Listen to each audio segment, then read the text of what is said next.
पशुपालन की बात करते ही हमारे जहन में सबसे पहले बात आती है गाय पालन या भैंस पालन की। लेकिन हमारे कई किसान भाई ऐसे हैं जिनके पास न खुद की ज़मीन है और न अधिक पूंजी, तो उनके लिए व्यवसाय का सबसे सरल और सहज माध्यम बनकर उभरा है बकरी पालन। इससे पहले कि मैं आपको बकरी पालन जैसे स्वरोजगार की पूरी जानकारी दूं, चलिए मैं आपको एक ऐसी स्वरोजगारी महिला से मिलवाती हूं जो नौगछिया के शिरपुर गांव की रहने वाली है। माया जी से मैं आपको मिलवाती हूं जो एक बकरी पालिका है और वो किस तरह से उन्होंने अपने रोज़गार को शुरू किया। उन्होंने बिहार कृषि विश्वविद्यालय सबौर से प्रशिक्षण लेकर अपने रोज़गार को शुरू किया। तो चलिए हम उनसे ही जानते हैं कि उनके इस विकास की क्या कहानी है। माया जी, मैं आपसे ये पूछना चाहूँगी कि अभी आपके पास कितनी बकरियाँ हैं? अभी 100 बकरियाँ हैं। करीब 100 की संख्या में है। हाँ। तो मैं आपसे ये भी पूछना चाहूँगी कि कितने संख्या से आपने इस रोजगार की शुरुआत की? 25 बकरी शुरू किए थे। प्रशिक्षण की अगर हम बात करें तो आपको कहाँ से मिली, किस तरह से प्रशिक्षण मिली? बिहार कृषि विश्वविद्यालय से हम लोग परीक्षण लिए, वहाँ से ही सारा हम लोग को बात बताई गई और तब हम लोग शुरू किए हैं। जी। अच्छा, लागत की अगर बात करें तो शुरुआती दिनों में कितनी लागत आती है? लागत ऐसे तो हम लोग 10,000 से भी कर सकते हैं, 50 लाख, जिसको जिस अनुकूल पूंजी है उस अनुकूल कर सकते हैं। तो गरीबों की गाय कही जाने वाली बकरी पालन कैसे है रोजगार परख, आइए देते हैं पूरी जानकारी। बकरी पालन छोटे तबके के पशुपालक भाई पुराने समय से ही करते आ रहे हैं, तभी तो बकरियां गरीबों की गाय भी कही जाती है।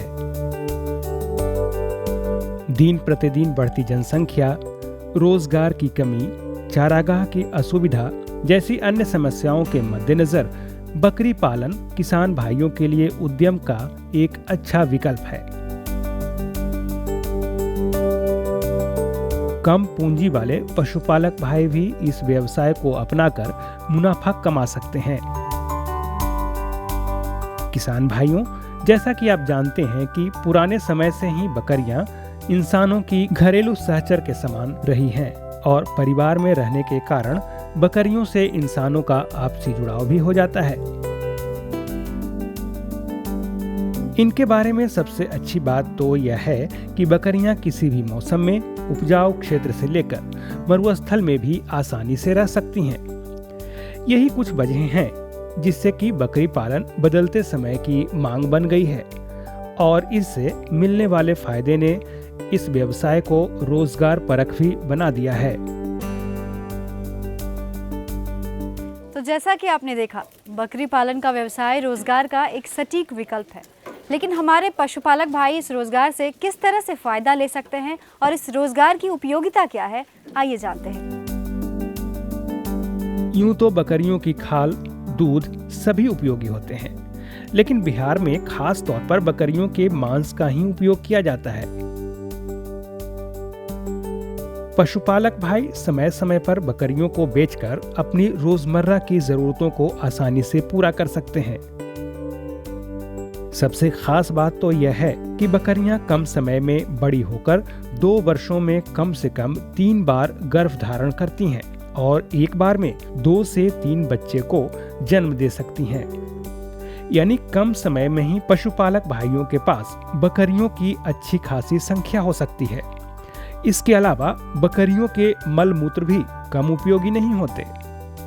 जमीन की उर्वरा शक्ति बढ़ाने के लिए इसे खाद की तरह इस्तेमाल में लाया जा सकता है। यूं तो छोटे स्तर पर कई पशुपालक भाई, किसान भाई बकरी पालन किया करते हैं, लेकिन इसे आय का स्रोत बनाने के लिए कई सारी जानकारियां होना जरूरी है। तो सबसे पहले जानने वाली बात ये आती है कि बकरियों को रखने की व्यवस्था कैसे की जाए। तो आइए जान लेते हैं कैसे करें बकरियों के लिए शेड निर्माण। मौसम को ध्यान में रखते हुए बकरियों के लिए शेड का निर्माण किया जाना चाहिए। यानी शेड ऐसा हो जो बकरियों को गर्मी, सर्दी और वर्षा के साथ साथ जंगली जानवरों से भी बचा सके। प्रत्येक वयस्क बकरी परिवार के लिए 10 से 12 वर्ग फीट जमीन की जरूरत होती है।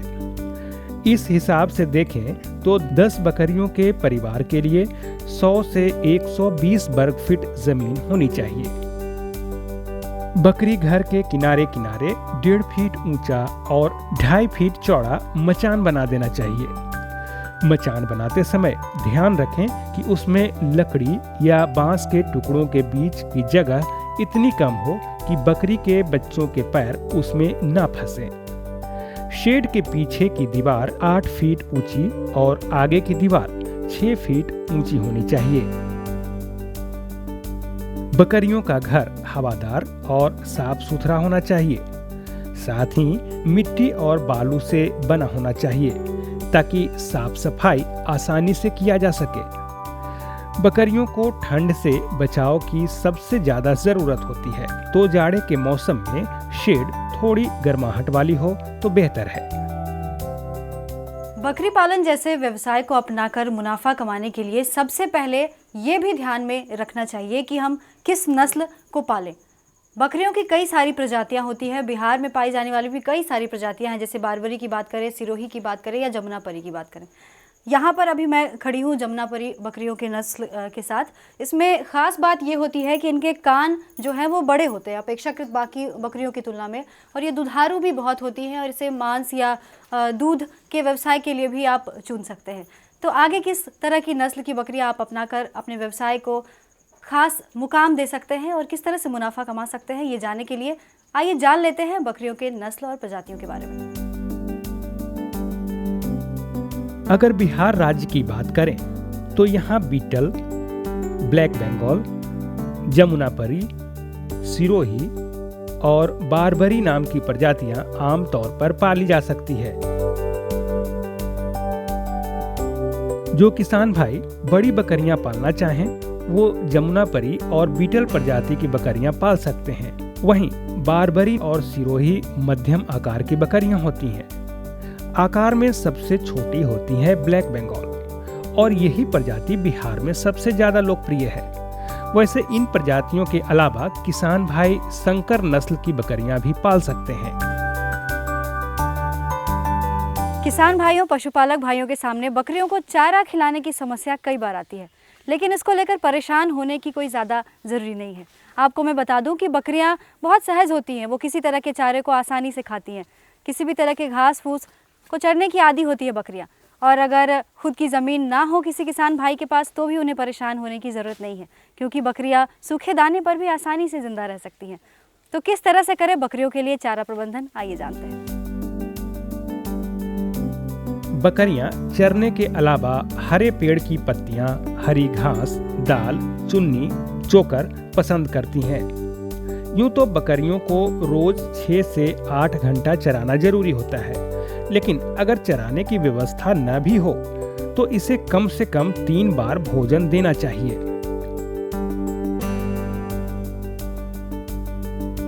एक वयस्क बकरी को औसतन 1 किलोग्राम घास या हरी पत्ती 100 से 250 ग्राम दाने का मिश्रण दिया जाना चाहिए। हालांकि उम्र और वजन के हिसाब से भोजन की मात्रा को घटाया या बढ़ाया जा सकता है। बकरियों का बेहतर बाजार मूल्य मिले इसके लिए आयु पता करना जरूरी होता है। जी हाँ, इनकी आयु पता करने का सबसे आसान तरीका है इनके दांतों की वृद्धि पर नजर रखना। विशेषज्ञों का मानना है कि लगभग 4 वर्ष की आयु होने तक इनमें सभी दांत आ जाते हैं। वयस्क बकरी में कम से कम एक स्थायी दांत का जोड़ा होता है। हमारे किसान पशुपालक भाई जो भी बकरी पालन को स्वरोजगार के रूप में अपनाते हैं, वो बकरियों की असामयिक मृत्यु से परेशान रहते हैं। तो उनके लिए मैं बता दूं कि बकरियों की असामयिक मृत्यु या फिर उनको होने वाले कई प्रकार के रोगों से बचाने के लिए उनका टीकाकरण ज़रूरी है। तो चलिए मैं आपको जानकारी देती हूँ कि किस तरह से बकरियों का टीकाकरण किया जाए और टीकाकरण होने के बाद किस रोगों से बचना संभव हो पाता है।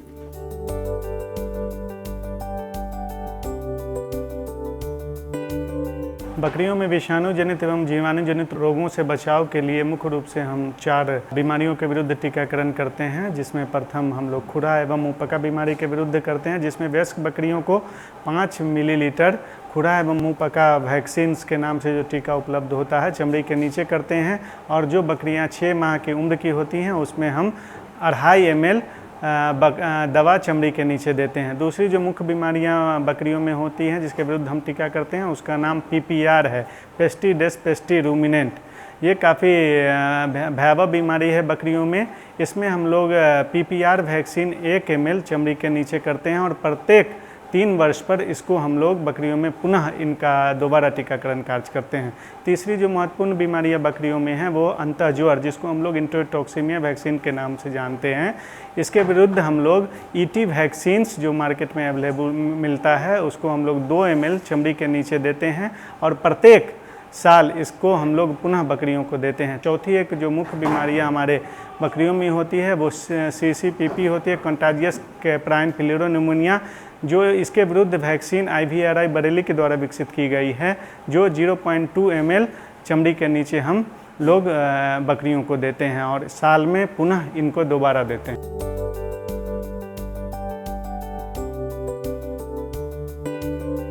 किसी भी व्यापार का मुख्य उद्देश्य होता है उसमें अधिक से अधिक मुनाफा कमाना। तो चलिए अब ये जान लेते हैं कि बकरी पालन के रोज़गार को अपनाकर आप किस तरह से अधिक मुनाफा कमा सकते हैं और बाज़ार में किस मूल्य पर आप बकरियों को बेचें, कहाँ बेचें ताकि आपको अधिक से अधिक लाभ मिल सके।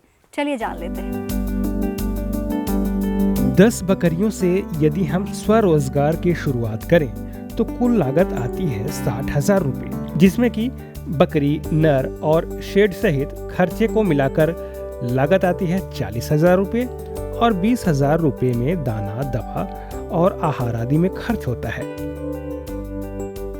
जबकि लागत मूल्य छोड़कर 10 बकरियों से 30,000 रुपये 1 साल में प्राप्त किए जा सकते हैं। अब बकरियों के बिकने की बात करें तो यह एक ऐसा व्यवसाय है कि जिसका बाजार हर जगह आसानी से उपलब्ध है। बकरियों के बच्चे और इनके मांस सहित कभी कभी दूध की मांग लगभग हमेशा बनी रहती है। बकरीद हो या होली, इन जैसे खास त्योहारों में तो पशुपालक भाई बकरियों की मुंह मांगी कीमत पा सकते हैं और दिन दूनी रात चौगनी तरक्की कर सकते हैं। तो देखा आपने, बकरी पालन हमारे लिए स्वरोजगार का कितना अच्छा विकल्प है। आप में से कोई भी अगर इस रोज़गार को अपनाकर स्वरोजगारी बनना चाहे तो बिहार कृषि विश्वविद्यालय पूरे तरीके से आपके लिए मदद में खड़ी है। आप जब भी चाहें कॉल कर सकते हैं इन टोल फ्री नंबर्स पे। रोज़गार से जुड़ी तमाम जानकारी हमारे विशेषज्ञ से ले सकते हैं। कहा भी गया है कि जिन्हें अपने ऊपर विश्वास होता है वो स्वरोजगार करते हैं, तो फिर देर किस बात की। आप भी इस स्वरोजगार को अपनाकर आगे बढ़िए और विकास की राह में तय कीजिए अपना सुहाना सफर।